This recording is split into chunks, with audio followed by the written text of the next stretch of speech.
An old song says, "This world is not my home, I'm just a passing through. Amen. My treasures are laid up somewhere beyond the blue." Now, that's a nice spiritual sentiment, but think about it. What does it mean? It means wherever we live in this world, we are aliens. Our real allegiance is not with any country. We are citizens of the kingdom of God. Now, that doesn't mean we can't be patriotic or love the country we live in. And it doesn't mean we can't become involved with politics or community affairs. As Christians, we're called to be salt and light of the world, and it does no good to hide our light under a bushel. But being citizens of the kingdom of God means we live under a new or different set of rules. We are still required and need to obey the rules of this world, as Jesus taught in Matthew chapter 17. But as citizens of the kingdom of God, we also have another set of rules to follow. Rules which override what the world says. Jesus gives us the new rules of the kingdom in Matthew chapter 18. And these rules are actually actions we take, which identify us as being citizens in the kingdom of God. They're not really hard, but they are not what most people in this world do. Jesus and his apostles are still in Capernaum, as our text open in Matthew 18. They're getting ready to take a trip to Jerusalem where Jesus will be crucified. At this point, the apostles kind of understand Jesus is going to set up a new kingdom, but they don't quite understand how this kingdom will be different than what the world knows. As we look at Matthew chapter 18 this morning, let's see what Jesus says are the new rules in the kingdom. And the first new rule has to do with humility. Humility. Every nation that has ever existed in this world has demanded someone lead it. And this power struggle has led to hierarchies of power and fighting for the power. Men and women have long sought power and fight and struggle to gain and keep their authority. Remember when President Reagan was shot in 1981? Alexander Haig, the Secretary of State, held a news conference during the confusion immediately after the shooting and declared, "I'm in charge." Well, his announcement caused a bit of a stir because, according to the Constitution, if the president is incapacitated, the vice president is to take over, not the Secretary of State. But we all do that. We all try to define ourselves by the power or authority we have. And if we see a void, sometimes we try to fill that. We have different roles of authority to play. Maybe we are a supervisor, or we're a father, or a mother, or a husband, or a wife. We're all responsible for something. Whenever we find ourselves in a situation, a new situation especially, we try to determine who is in charge, and we act accordingly. While they were in Capernaum, the apostles got into a discussion about who was going to be in charge in this kingdom of God. Specifically, who was going to be the greatest. They were forming in their minds the position of their own importance. They were setting up a hierarchy. They were arguing about and trying to get themselves in a place to have power and greatness in this new kingdom. Follow along as I read Matthew chapter 18, beginning in verse 1. Matthew chapter 18, beginning in verse 1. At that time the disciples came to Jesus and asked, "Who is the greatest in the kingdom of heaven?" He called a little child and had him stand among them. And he said, "I tell you the truth, unless you change and become like little children, you will never enter the kingdom of heaven. Therefore, whoever humbles himself like this child is the greatest in the kingdom of heaven. And whoever welcomes a little child like this in my name welcomes me." I think we all kind of get the analogy of humbling ourselves like a child. Even in our culture today, which caters to children and encourages their opinion, we still know a child does not have the same authority as an adult. You can't vote until you're 18. You can't drink until you're 21. You can't even rent a car until you're 24. In Jesus' day, the image was even stronger. A child had absolutely no rights and no right to speak unless spoken to. At a meal, the children would go last after all the adults had their fill. They were considered to be little more than property, and the parents, as well as just about any other adult in the community, could tell them what to do and do almost anything to them. In every way, the children were the low man on the totem pole. And in being a child, you are dependent upon others to take care of you. I remember I could not wait as a child to grow up and become independent. Yet Jesus says here in the kingdom of God, we are not independent, but we are humble and lowly like a child.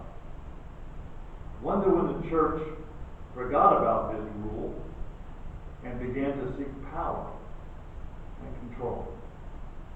Think about what you do at church. If you believe your job is essential, or that things would not work without you, you may need to re-examine your attitude. Well, don't get me wrong. We need each and every one of you here doing what you're doing, but no one should have the power or authority to control this church, not even the preacher. We are ruled by God, and we are locally governed, not by one man, but by a plurality of elders, or in other words, more than one. That is the biblical pattern for leadership in the church, and the whole reason for that pattern is so no one person will be in charge. There's no such thing in the Bible as a chief elder or a man in charge. But then Jesus adds a little twist to this idea of searching for humility. In verse 5 he said, "And whoever welcomes a little child like this in my name welcomes me." Why is it churches often try to reach only the best and most powerful people? We may not quite understand this verse today, because now we love to have children around. If children came here, we would be just smothering them because we want the little children around. But what Jesus is saying is not the cute little child. He's saying the lowest person you can imagine. The person with no authority, with no power, who wasn't worth anything. Look at what churches say when they're trying to reach a target audience. Why is it the targeted demographic is always young, educated professionals who make good money? Why is it you seldom hear of churches who seek the opposite? Why is it most new church plants are found in middle to upper middle class neighborhoods and not in urban or rural settings? Do we unconsciously do the same thing in this congregation?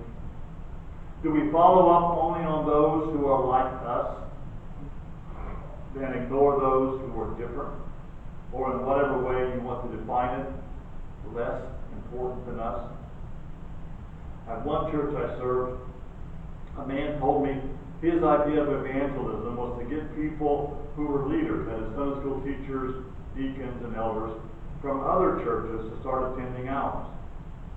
Not only is that lazy evangelism, because we will not have to spend any time teaching those people our doctrine or how we do things, but it allows us to ignore the guy down the road who has never gone to church anywhere.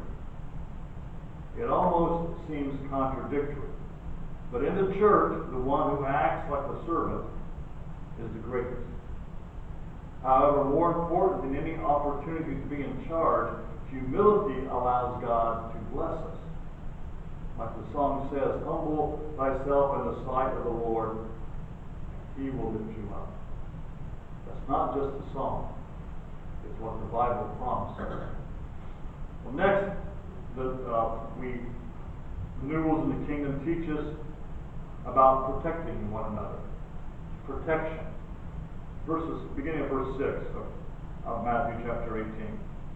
But if anyone causes one of these little ones who believe in me to sin, it would be better for him to have a large millstone around his neck and to be drowned in the depths of the sea. Woe to the world because of the things that cause people to sin. Such things must come, but woe to the man to whom they come. If your hand or your foot causes you to sin, cut it off and throw it away. It is better for you to enter life maimed or crippled than to have 2 hands or 2 feet and be thrown into eternal fire. And if your eye causes you to sin, gouge it out and throw it away. It is better for you to enter life with 1 eye than to have 2 eyes and be thrown into the lake of fire. See that you do not look down on one of these little ones, for I tell you that their angels in heaven will always see the face of my Father in heaven. What do you think? If a man owns 100 sheep and one of them wanders away, will he not leave the 99 on the hills and go to look for the one that wandered off? And if he finds it, I tell you the truth, he is happier about that one than about the 99 that did not wander off. In the same way, your Father in heaven is not willing that any of these little ones should be lost. You can gather from this passage, Jesus is pretty serious about 2 things. The first thing he's serious about is sin. Some of these words may sound familiar because Jesus used the illustration of cutting off your hand if it makes you sin back in the Sermon on the Mount. Now, scholars like to debate if Jesus is being literal or figurative here. And I like to think he's being figurative. But you know, sometimes drastic measures need to be taken to rid our lives of sin. You can ask that of any alcoholic. If you suffer with a drinking problem, you can't drink occasionally or once in a while. You must stop completely. The same is true with sin in your life. You can't stop once in a while. You must flee and stop it always. And sometimes the only way to stop sin is to completely remove the temptation from our lives. What Jesus is saying here is there is no such thing as a harmless sin. What we do or what we don't do affects others. Our concern should be for each other. When we come to church, we should not ask, what's in it for me? But how can I help someone else? And that's the other thing Jesus is very serious about. And that is taking care of those who have no one to take care of them. Helping those who are weak. Helping those who are outcast. Helping those who do not belong. A recent trend in church bothers me. It's the attitude of, if you don't like the way things do, or if you do things here, you go somewhere else. I'm not talking about doctrine or theology here. We must never bend or change when it comes to the gospel and plan of salvation. I'm talking about programming, or in other words, how we do things. And the idea today is that if you aren't with the program, if you don't like the way we do it, we don't want you here. Now granted, there are times when we just have to wipe the dust from our shoes and go somewhere else. And there are times that when we do go looking for people or lost sheep, we don't find them. Or if we do find them, they refuse to return. But that's another story altogether. Our job is to seek those who are lost. And sometimes to find the lost ones who used to go here. And we do that no matter who they are, no matter what their position is, no matter how worthless you might consider them. Finally, the new rule of the kingdom is to show mercy. To show mercy. Beginning at verse 15. If your brother sins against you, go and show him his fault, just between the two of you. If he listens to you, you have won your brother over. But if he will not listen, take 1 or 2 others along, so that every matter may be established by the testimony of 2 or 3 witnesses. If he refuses to listen to them, tell it to the church. And if he refuses to listen even to the church, treat him as you would a pagan or a tax collector. I tell you the truth, whatever you bind on earth will be bound in heaven, and whatever you loose on earth will be loosed in heaven. Again, I tell you that if two of you on earth agree about anything you ask for, it will be done for you by my Father in heaven. For where two or three come together in my name, there am I with them. Then Peter came to Jesus and asked, Lord, how many times shall I forgive my brother when he sins against me? Up to 7 times? Jesus answered, I tell you, not 7 times, but 77 times. Therefore, the kingdom of heaven is like a king who wanted to settle accounts with his servants. As he began the settlement, a man who owed him 10,000 talents was brought to him.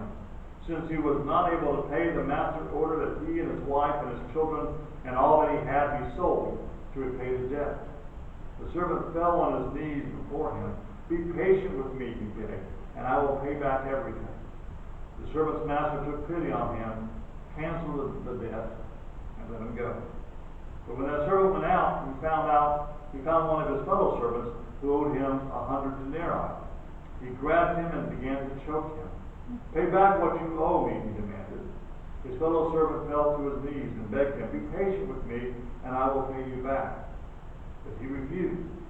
Instead, he went off and had the man thrown into prison until he could pay the debt. When the other servants saw what had happened, they were greatly distressed, and went and told their master everything that had happened. Then the master called the servant in. You wicked servant, he said. I canceled all that debt of yours because you begged me to. Shouldn't you have had mercy on your fellow servant just as I had on you? In anger, his master turned him over to the jailers to be tortured until he could pay back all he owed.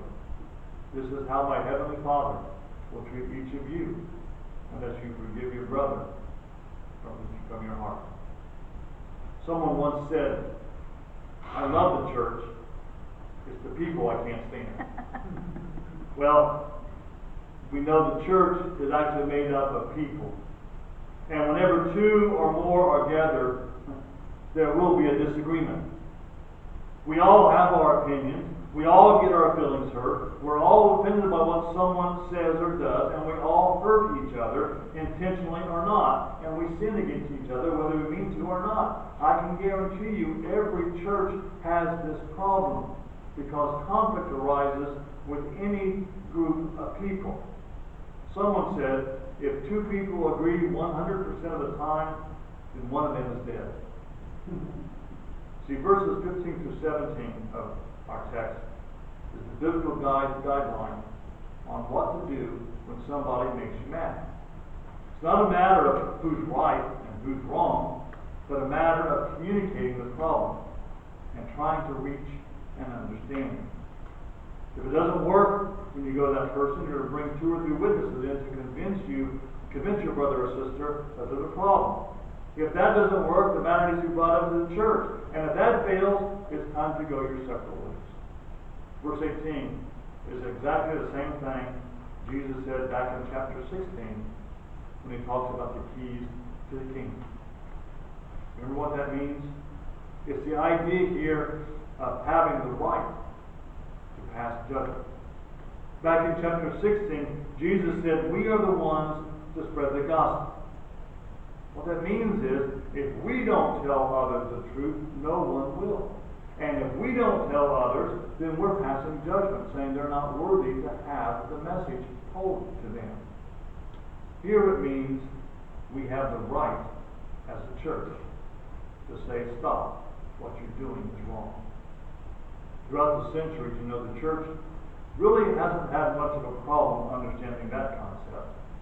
History is filled with abuses and power struggles done in the name of the church. Many of you probably know people, or maybe yourself, have been condemned by the church or by people in the church. Sometimes I think the church loves to find fault and point out sin. It's easier to preach a sermon about hellfire and damnation than it is about grace and forgiveness. The problem has not been in passing judgment. It's been in passing judgment using the same kind of mercy God uses with us. Think about that the next time you get mad at someone. Think about that the next time you want to tear someone else down. What did God do for us? You see, it's one thing to say you're a sinner. Another say, I forgive you. Go and sin no more. That's why Jesus tells this parable about the unmerciful servant. Not once does Jesus say or suggest the man was not owed the debt. He was. He does not suggest it was wrong to try to collect that debt. It wasn't. But how can we condemn and judge our brothers and sisters considering how much God has forgiven us? We'll leave it to Peter to ask the question that we're all wondering about. Exactly how often do I forgive someone? Now, the teachers of the day said to forgive someone 3 times was enough. Which meant that if you did that and they offended you again the 4th time, you no longer were required to forgive them. So Peter kind of got what Jesus was teaching. We need to forgive a whole lot more because of how much God forgives us. So Peter suggests a number. He says, how about 7? You know, that's a good number. That's the perfect number. That'd be a good thing to say, 7 times. But Jesus answers with even a higher number, 77 times. However, when he says 77 times, Jesus is not limiting forgiveness to 77 times. Rather, he's suggesting that we always forgive every time, no matter what. But here's the problem. We all follow the old cliche, fool me once, shame on you. Fool me twice, shame on me. Yet Jesus says, keep right on forgiving. Now, he's not suggesting we're to be stupid or let people take advantage of us. Or is he? You see, the rules in the kingdom are different than the rules of the world. Mm-hmm. The new rules in the kingdom are not that easy to follow. But Jesus challenges us to strive for perfection.